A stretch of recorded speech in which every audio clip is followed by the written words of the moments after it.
we are. That was good. So I want to say, quick, welcome to the Perl and Reiku conference. Can you all read that back there? Okay. And I also want to take a minute to thank all of the volunteers because they've done a really spectacular job.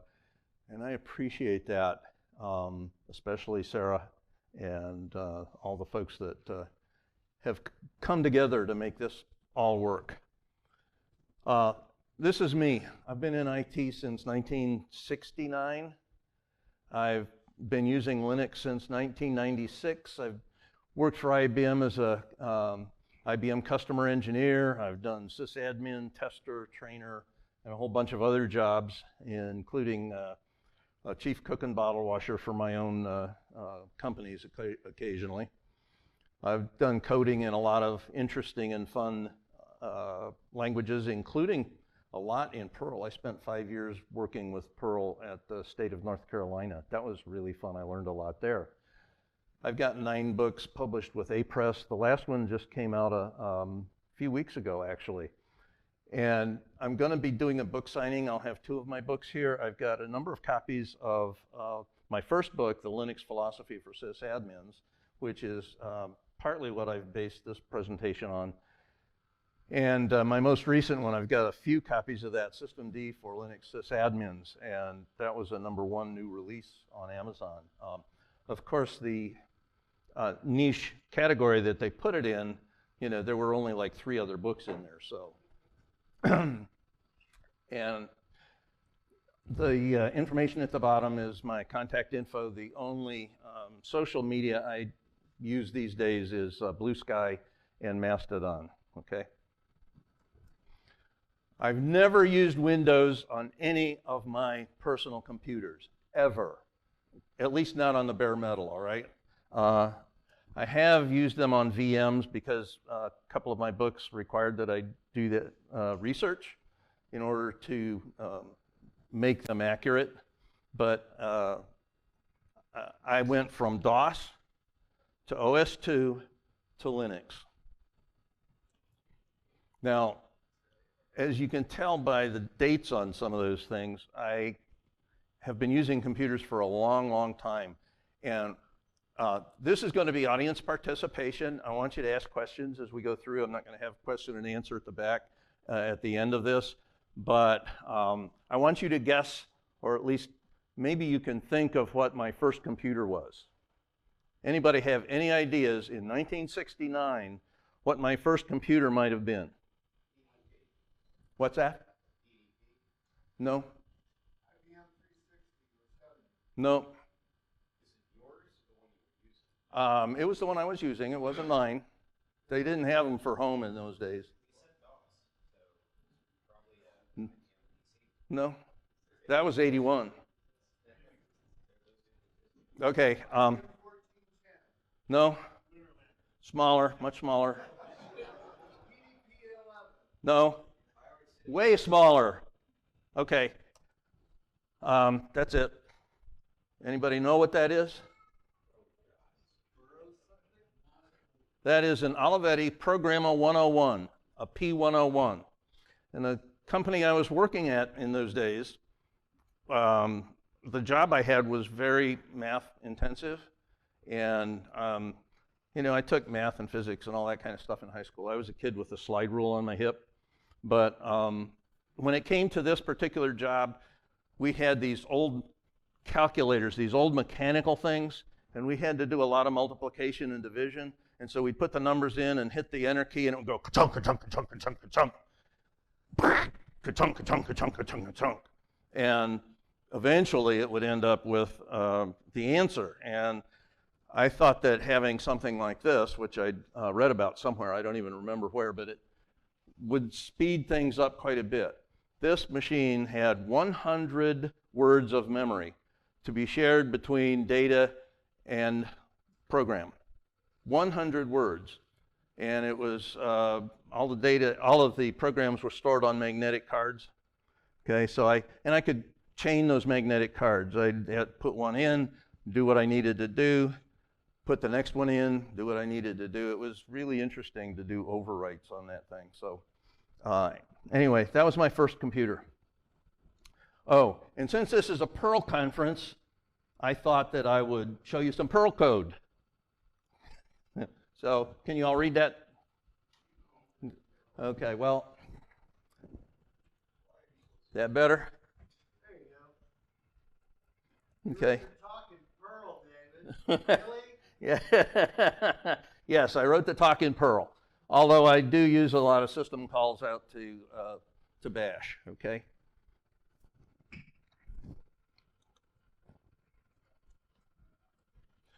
So my talk is Perl and the Unix philosophy. And I think this is very interesting because the history of Perl and Unix are so closely related. They came up together from the same group of people. But in the end, because I'm a trainer, you have to have a pop quiz before we can go on, okay? I just need to see how much you know. Question number 1, why was Unix created? Anybody? What? No, that really wasn't. What's that? Yeah, but that led to something else.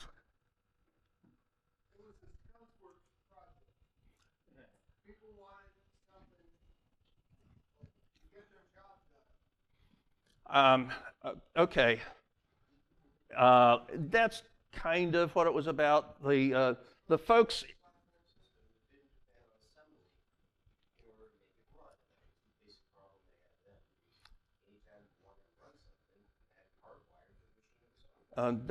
That's kind of all true, but it's still not the real reason why Unix was created.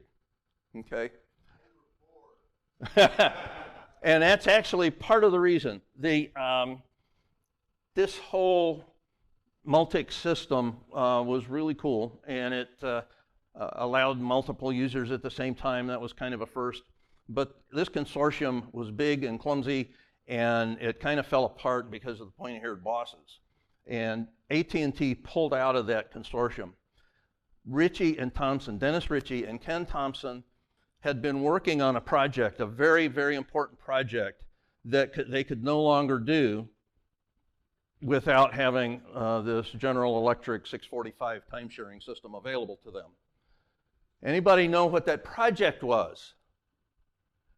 It was a really important program. Space travel.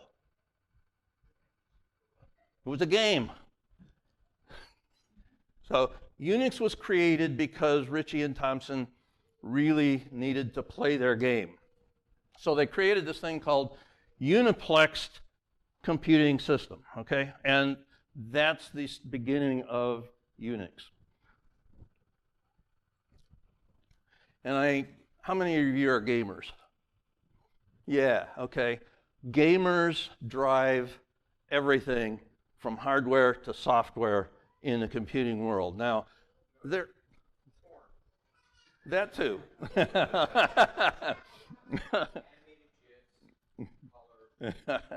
Yeah, all of that stuff. But there's also new things like so-called AI and crypto mining. All of that stuff is driving it these days. But games have been there from the beginning, right? And I think that's going to continue to be true. It's all about gaming. Who saved Unix? Question number 2. Oh, anybody? Anybody? No? Okay. Doug McElroy. Anybody know who Doug McElroy is? Okay. Doug McElroy saved Unix, but the question is how? No, okay. You don't know who he is, so he wrote the patch program. At the time, this was in the mid-1970s, McElroy and a bunch of other people at AT&T would send out copies of Unix and the source code to various educational institutions in particular. And what they would do is they'd install it on their systems, but when AT&T folks came up with new programs or programs that needed patched in some way, they'd have to send out a whole new reel of the entire operating system. So Doug took the diff program, by which you could create a diff file between an old program and a new program, and he created the patch program. And there's an article on my website, www.both.org, written by a good friend of mine, Seth Kenland, about creating a patch from differences in a file using the diff and patch programs. That saved Unix because it made it much easier to send out patches and fixes, okay? What was the first interpreted language for Unix? Hello, this is the Perl conference? Perl, right! Yay! And Perl is called Practical Extraction and Report Language because Larry Wall was had a job to do on the one of the PDP machines that they'd set up. They created this really cool operating system, but then they needed some excuses for the pointy-haired bosses, and they decided that they would use that they had a PDP 11 for this, and what they did was they hooked it into some of the AT&T telephone switches, and they would collect all the data from those switches. And Larry's job was to pull that data and create reports out of it. So he didn't want to do that manually, so he created a programming language and then created a program to extract all that data and create reports from it. Okay. How did Doug McElroy change everything? This is the last question, I promised. Anybody have any ideas? Doug invented the pipe. Doug invented the pipe, which really creates a lot of cool, amazing possibilities. And I had this one job, actually it was at the state of North Carolina, and I did a lot with, it was Red Hat 5, I think, or Red Hat 6 at the time. The problem was that Linux was not approved by the security people. And as a result, they came to me one day and they said, look, this stuff is not approved. We don't really have any problem with that, but we have this rule that we have to know everything that's on every system.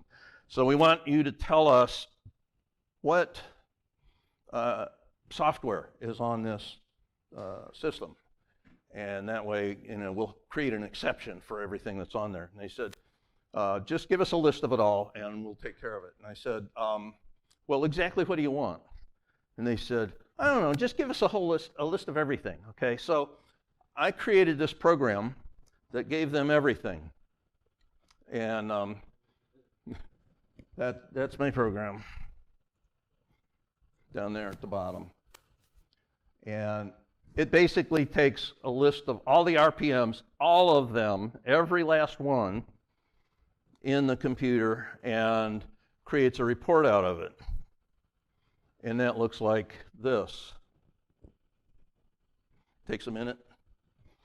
But they had asked me for a list of everything, and that's what I gave them. The name of the program, or the name of the RPM, and then a summary which described what was in it. This is not all very clear in any event, but it turned out to be about 4,000 lines, and I printed it off and handed it to them, and I said, there it is, and I never heard from them again.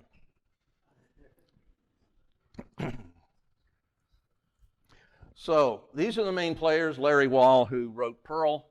Dennis Ritchie and Ken Thompson created Unix. They worked together also to create the C language, although Thompson had created the B language first, which just wasn't quite right for Unix, so they worked together to create C.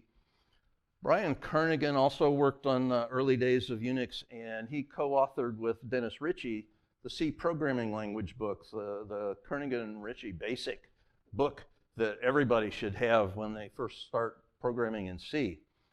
Doug McElroy did a lot of the kernel core utilities for Unix, and Eric Raymond, who didn't actually work directly on Unix as far as I know, is an early open source advocate, and he founded the Open Source Institute, OSI, and he is also the author of the book from which I got a lot of my inspiration for both my book, the Linux Philosophy for Sysadmins, as well as this presentation. And that's an amazing book. If you have a chance, I strongly recommend that you read his book. Has anybody read it, looked at it? Okay, one. I think you all should read it, and that's your homework, okay? Remember, I'm an instructor, so I can give you homework. In 1974, Ritchie and Thompson, actually, this was the first time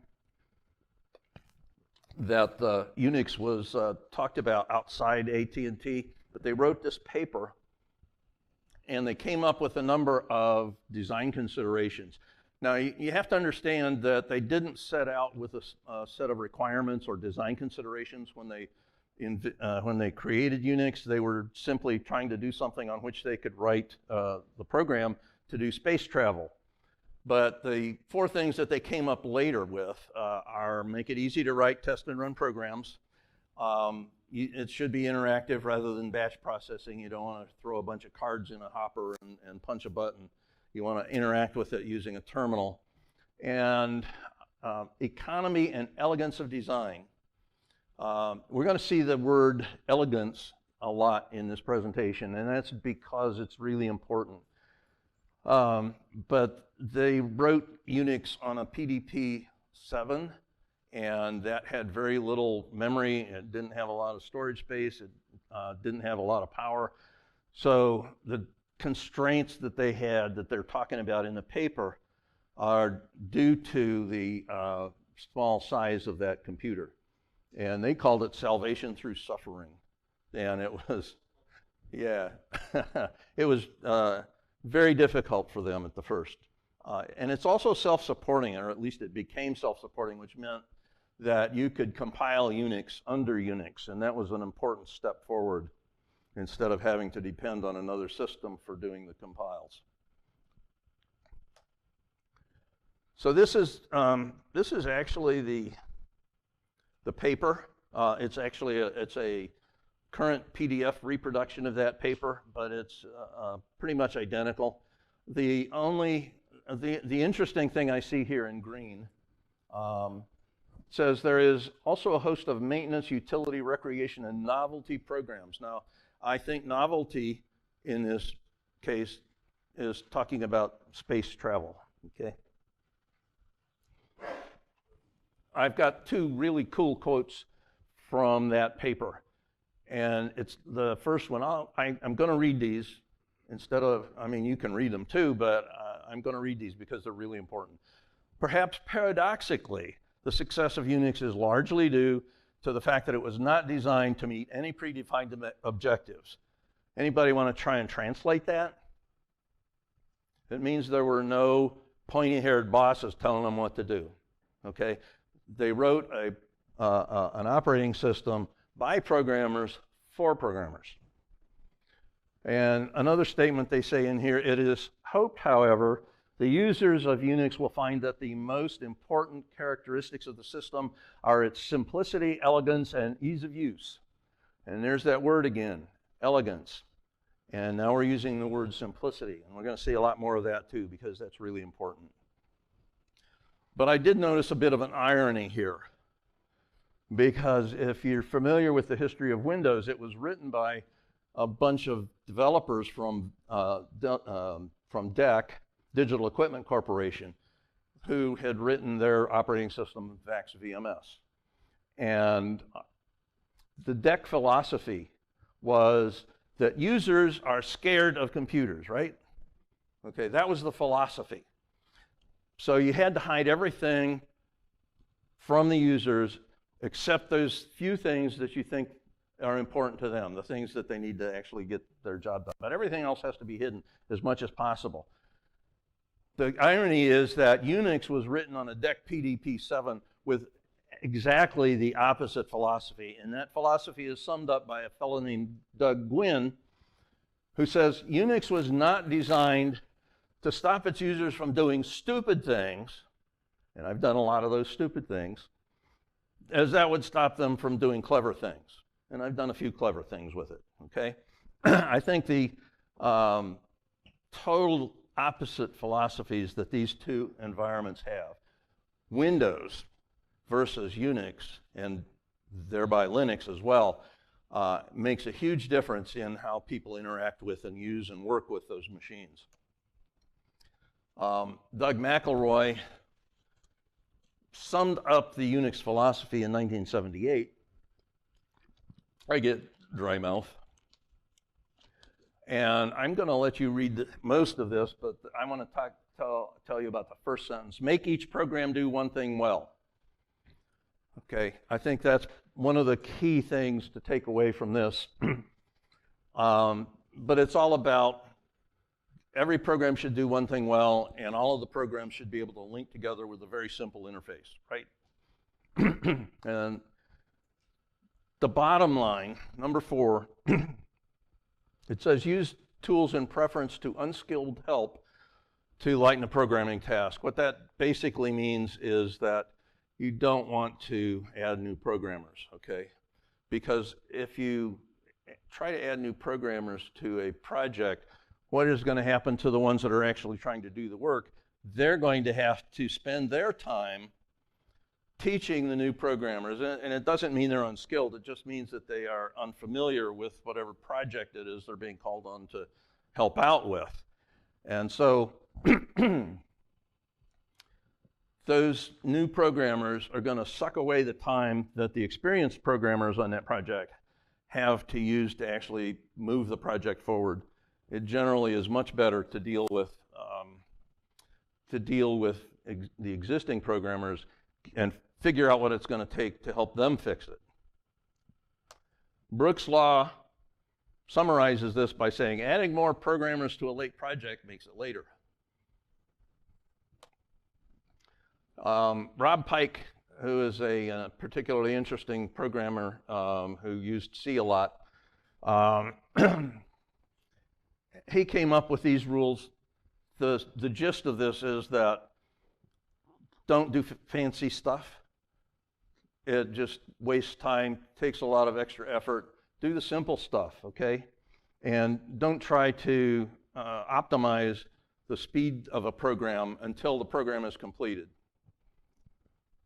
All of this stuff can be found in The Art of Unix Programming, okay? So if you're interested in reading more about it, you should. But number 5 I like because it says that if you get your data structures right, then the rest of the program is simple, and you can have a lot more elegance in your program than if you have cluttered and unsorted, unorganized, disorganized data.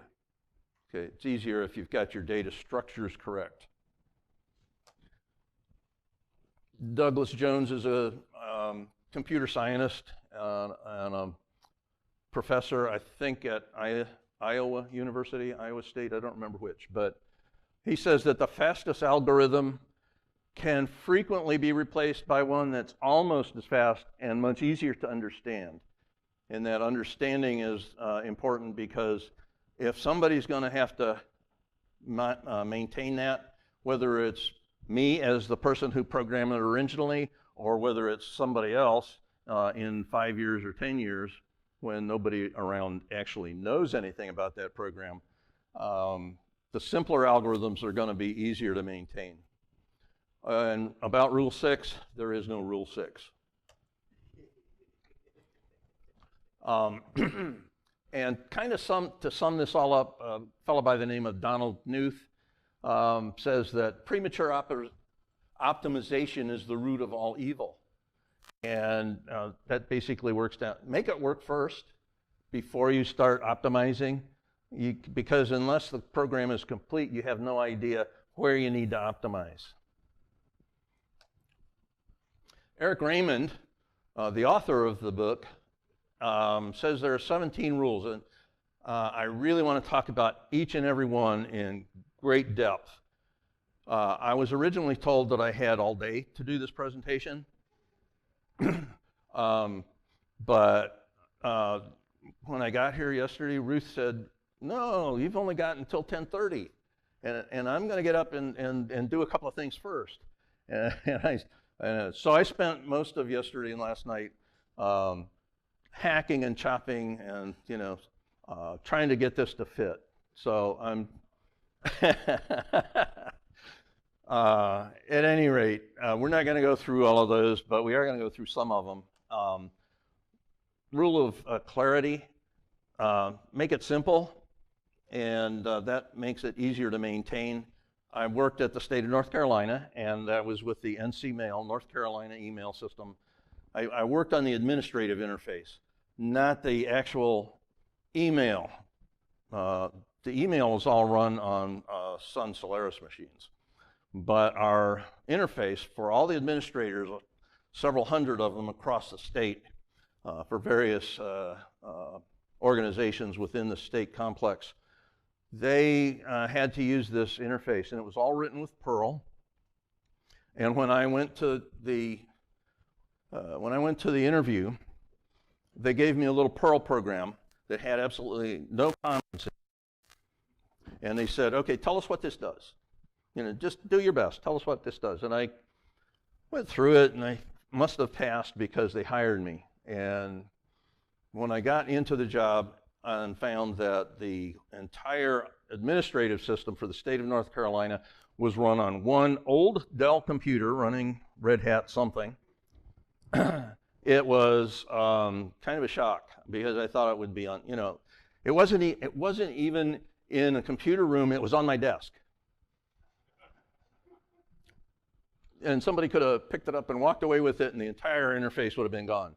But it had a lot of a lot of problems in the programs, and you can read what those were. But the first thing I did was I started by commenting and refactoring, making name changes for the variables into something that was reasonable and that I would understand what kind of data was supposed to be contained in that variable. So once I did all of that, I found a lot of redundant code. We sucked that out of the different programs and put them into Perl libraries, where we saved a lot of space that way, and we made it easier to maintain because all of those things that did the same thing were in one place now. So. And we added a lot of comments because there really weren't any comments in that code. Rule of separation is about making sure that you have mechanism implemented but not policy, which is a really cool thing because X does that, the X window system. X is a generic graphics engine. It has no task other than to take commands being input to it and create images on the screen. That's all it does. It doesn't implement the policy of how we're going to present the data on the screen to the user. It does not tell you how to make your graphical interface, your desktop. It does none of that. That's important for something else, but what's important for the X window system, and of course Wayland, is that they're important in creating the images on the screen. That's all they do. They do one thing and they do it well, right?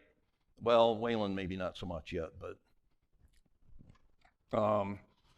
the policy at the upper levels beyond X is that you can change things really quickly in the policy level, but if the mechanism doesn't need to change, it makes it much easier. The problem with Windows GUIs is that it's a lot of kernel code, but it's all one big lump, and there's no way to change policy without changing mechanism. Okay, so with Linux you can have multiple desktops, and I've got several on my system here, and I'm currently using Cinnamon, but I also use KDE Plasma. And I like XFCE a lot, but it's currently having some issues. The one thing I really like about Linux is that I can switch from one desktop to another and do the things that I need to do in that desktop maybe easier than I can do them in a different desktop. Okay, does that make sense?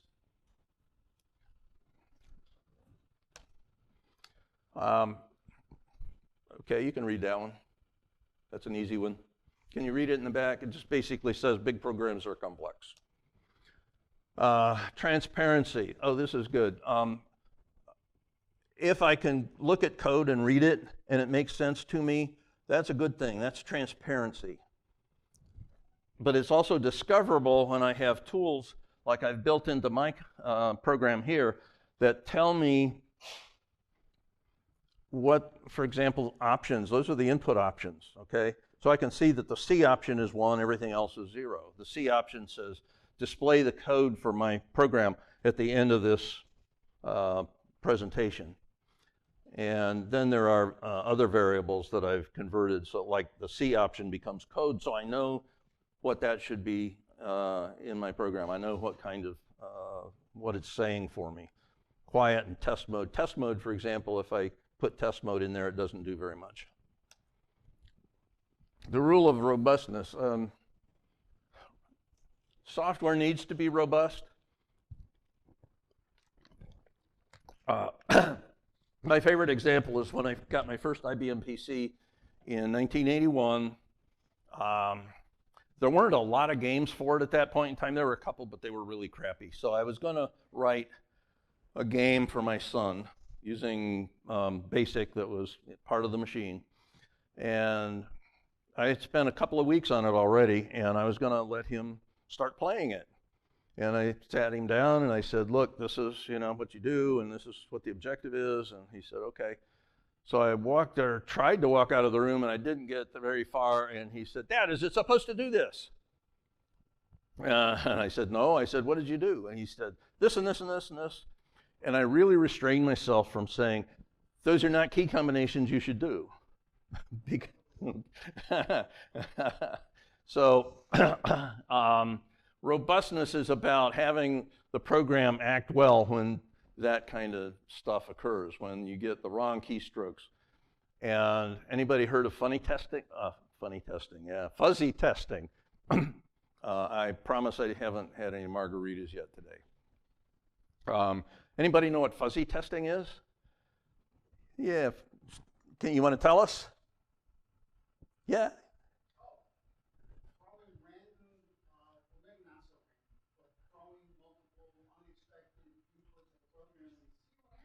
Right, throwing unexpected stuff at it and see what happens.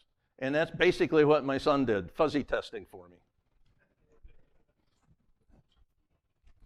The rule of least surprise, and that's also the rule of least astonishment, the principle of least astonishment. Basically, don't do anything unexpected for the users because it confuses them. For example, the plus key when you're building a calculator should always mean add. Okay, I know there might be, well, there's probably not, but you could say A for add. That would kind of make sense, at least in English, right? You could also use P for plus. That could make sense, also if you're using English, but the plus key everybody understands, so it would be surprising to use anything else than the plus key for an add on a calculator.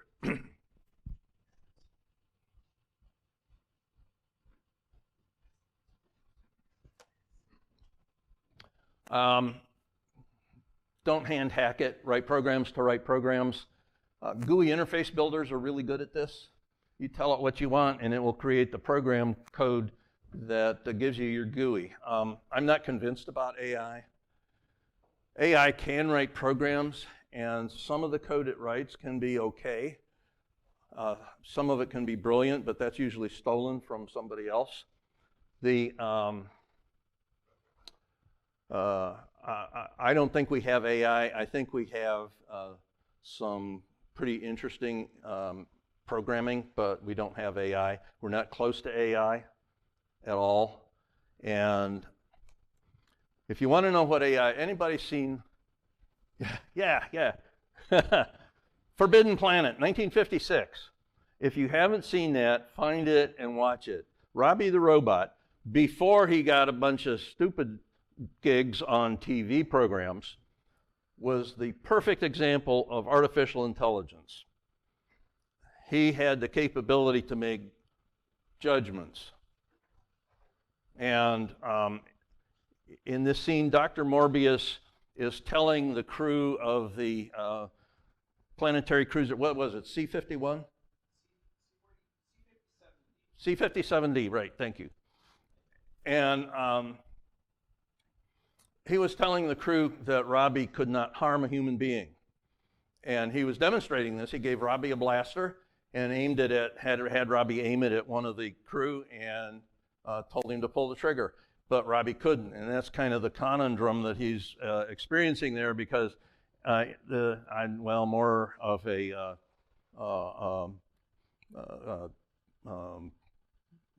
dissonance, okay, in his brain, and that's what the static around his head is supposed to be. His inability to perform that particular operation, because he's using Asimov's 3 rules, essentially, of robotics, right?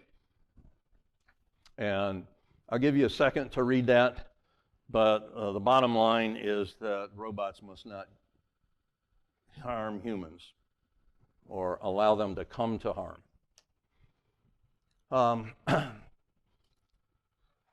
My favorite of my own tenets in my Linux philosophy are strive for elegance. That's probably one of the most important things that you can do.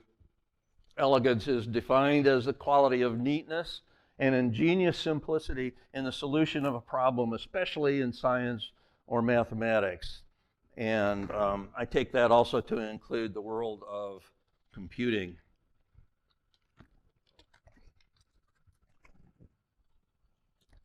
David Gelernter wrote a book called Machine Beauty, Elegance, and the Heart of Technology. This is a rather old book these days, 1998. But his statement here is, beauty is more important in computing than anywhere else in technology because software is complicated. Beauty is the ultimate defense against complexity. Beauty is the ultimate defense against complexity. If you can look at a program and see beauty in it, not the details, but the beauty, the way it flows, how it looks, how easy it is to read, then that program is much less complex than one that you can't read. This is something I think that is, anybody into trains here, railroads? Okay, a little bit, yeah. This is a New York Central J2-3 Hudson. It was designed, at least in part, in a mid-century modern kind of a format for the external parts of it. This is a beautiful machine that combines elegance, speed, power, and function in one device. You can look at this and see it's supposed to be fast simply because of its design.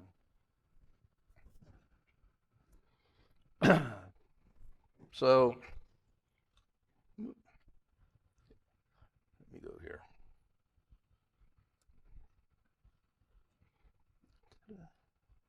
Hello? Okay. I think this is a really good computer case. It's a half 912, which I used to use as my primary case when I built systems. I build all my own systems except for the laptops. And the only reason, well, the 2 reasons I do it are so I don't have to pay the Microsoft tax, and because it's so much fun. I just really love building computers, and I like to get my hands on.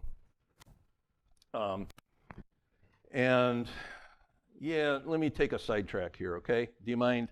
I've got, when I was born, I was born in 1946, so I am currently 78 years old. I'll be 79 in a couple of months. And when I was coming up in the mid-1950s, my aunt got a new TV, and I thought that was really cool. And I looked at the little packet of information, and I pulled out this schematic diagram, and I started looking at that and reading the schematic diagram because it was fun. Okay, it was just so much fun to do that. And at that time they had tube testers in all the grocery stores and hardware stores, and you could take the tubes out and go test them. And I also bought a little book that said, if the screen looks like this, look for these tubes and test those. Okay, so I went ahead and I did that with a number of different television sets, including my parents' TV set, and so my mom would get me to fix her friends' TV sets, and then that kind of went on, and you know, it was just so much fun. I should have gotten into some other stuff too, but yeah. Anyway, the other thing is, this is kind of it's a blocky case. It doesn't give any indication of the power of what's inside. It's just a case to hold the components. And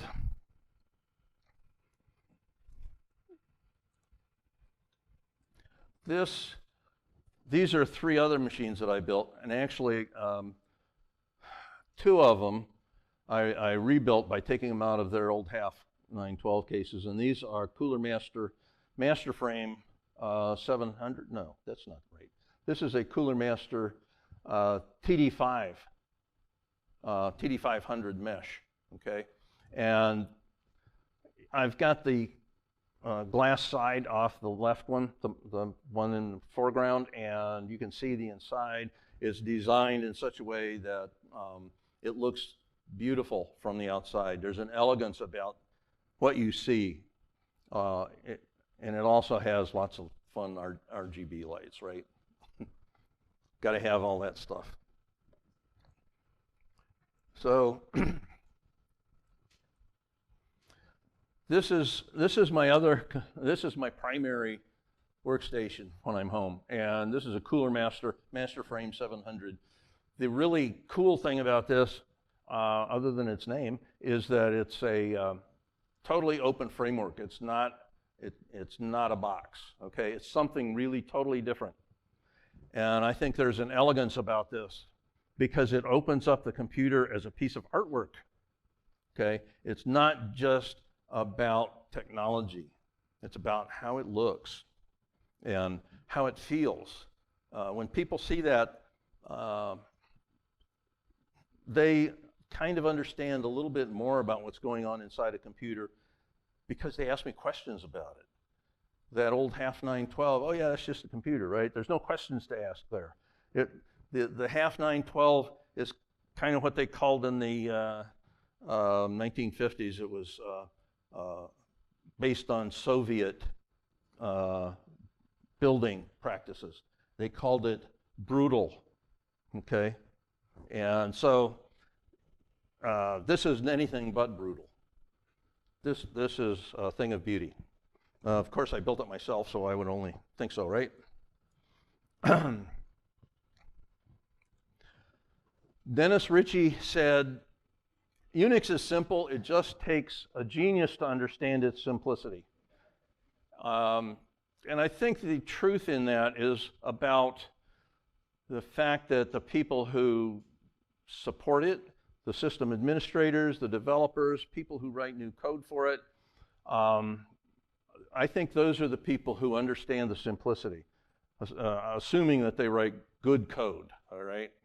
And it's not about the end users. This type of simplicity is not about the end users. This leads to that, okay? If the operating system is simple itself, it will lead to a simplicity of the user interfaces and an ease of use for that particular interface. I'm trying to make too much out of this, but it's a really important thing to understand. be the lazy sysadmin. And what that means is automate everything and value your own time so that you don't waste it while you're doing trivial tasks that the computer can do for you, all right? You should be doing, system administrators and other people like developers should be thinking about the things that they need to do. They shouldn't be thinking about the simple things, the things that the computer can do for itself when they're automated. So system administrators and developers are actually their most productive when they're thinking about the things that they need to do.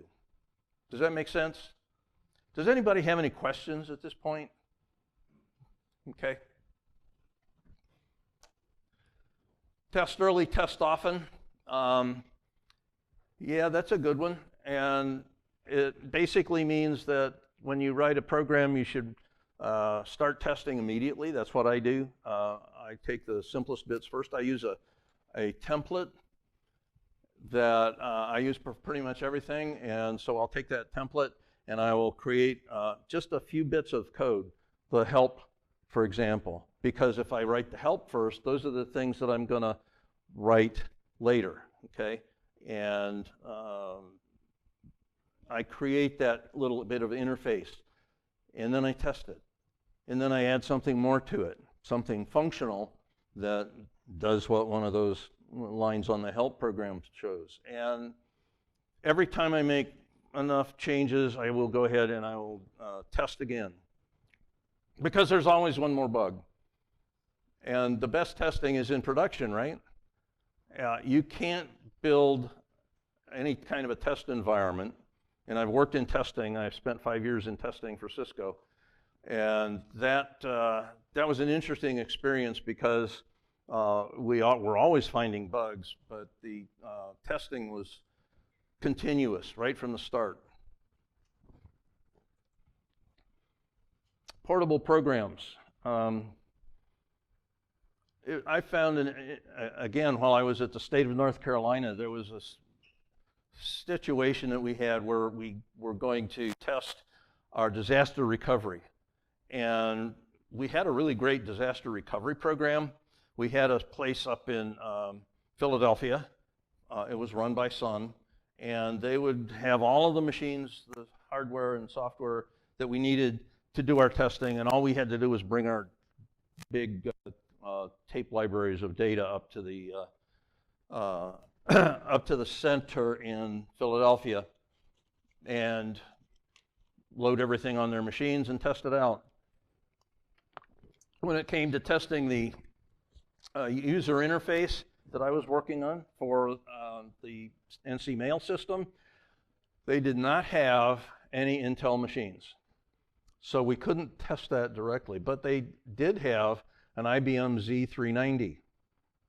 And that IBM Z390, they could spin up a number of Red Hat instances, and we could install our stuff on that. So we had a Z390 at the at our site in Raleigh, and the thing that we did there was they told us that we'd have a couple hours to test this. And I said, well, that might be enough. And they said, here's what you need to do. Here's your Red Hat instance, and here's the IP address for it so you can do whatever you need to do. So what I did was I made a tarball of all our programs and configuration files. It took me a couple minutes to do that. I secure copied them to the Z390 instance that we had. I took a look at the configuration files, particularly for HTTP, and had one line that I had to fix, and that was the IP address that it was going to listen on. That was the only thing I changed. I brought everything up, and it all ran perfectly. So that's what I mean by portable programs. Okay, there are other instances, there are other kinds of things that you can do. Some of them require recompiling, but by using the shell programs, in this case, some bash, but mostly Perl, we were able to move that in 17 minutes. So we knew it could be done at the secure spot that they had for us up in Philadelphia for our disaster recovery programming. I thought that was pretty cool, actually. The other thing I like to do is I like to mentor young sysadmins, or in this case, Perl programmers, since we are a Perl conference here, right? But I've been working with a few young folks, and I think it's very rewarding for me, especially when I see their curiosity and their desire to learn new things. But I think I get at least as much, maybe more out of it than they do, because I have learned so much from them. Well, why can't you do this? And I think, well, gee, and I start thinking, that's not the way we've ever done it. And how stupid is that, right? Just because it's not the way we've ever done it before doesn't mean anything. But I do learn a lot from those folks, because then I have to try and figure out how you can do something like that. And that really helps me a lot. So we're coming to the end here. And this is the code. I'm not going to go through this line by line. But I'm going to scroll through it a little bit at a time. And here's where I set my variables. That's my help, okay? Just a few subroutines. You don't need to see all of this really, but you know, I'm just kind of giving you an idea of what my code looks like, because this is what I think looks good and elegant, is the way things are indented, and that makes it easy to pick out the parts that belong to the subroutines and function calls. So I think that's all really important. These are the books I recommend. First of all, The Art of Unix Programming by Eric Raymond, and that is actually online for free at linuxtopia.org. So if you want to get that for free and read it on your, it's a PDF file. So, or one of the ways it's available is as a PDF file. Linux and the Unix Philosophy by Mark Gankars, which is a follow-up to his book, The Unix Philosophy, which was written a few years earlier. Unix, A History and a Memoir by Brian Kernighan. That is more of a history than a how to do things, but it's really interesting to read, and it's where I got some of the information that I talked about for what was happening in those days. And Machine Beauty, Elegance and the Heart of Technology. Could you hand me this book down here, please?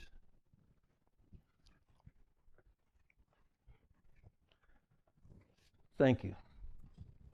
This is a small book. There's about 110 pages of actual content other than an extensive index. But this is Machine Beauty, Elegance, and the Heart of Technology. And it talks about a lot of very interesting aspects of technology, because it says technology should be beautiful. It should be art. If it's not art. But there can be issues with that, because back in the day, there was a lot of design work done that really wasn't done very thoughtfully. Curly Q legs that looked really great stuck out into the aisles and would trip people. So, you know, you kind of had to think about that. But this is all about the failures of creating art and beauty and technology, but it's also about the successes. And a book that I like to recommend to everybody, Understanding the Digital World, What You Need to Know About Computers, the Internet, Privacy. This is by Brian Kernighan, and he teaches one course a year at Princeton these days. And his course was the foundation for that book. It's a really, really cool book. And one of the things it says in the book is that this is the book you would want your president to have read, so that he understands the technology and can make informed decisions.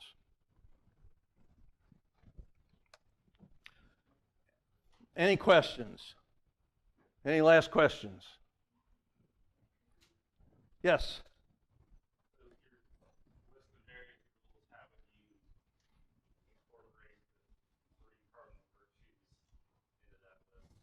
I'm sorry? How would you incorporate, or where would you put the 3 cardinal virtues of a Perl programmer in your list of rules?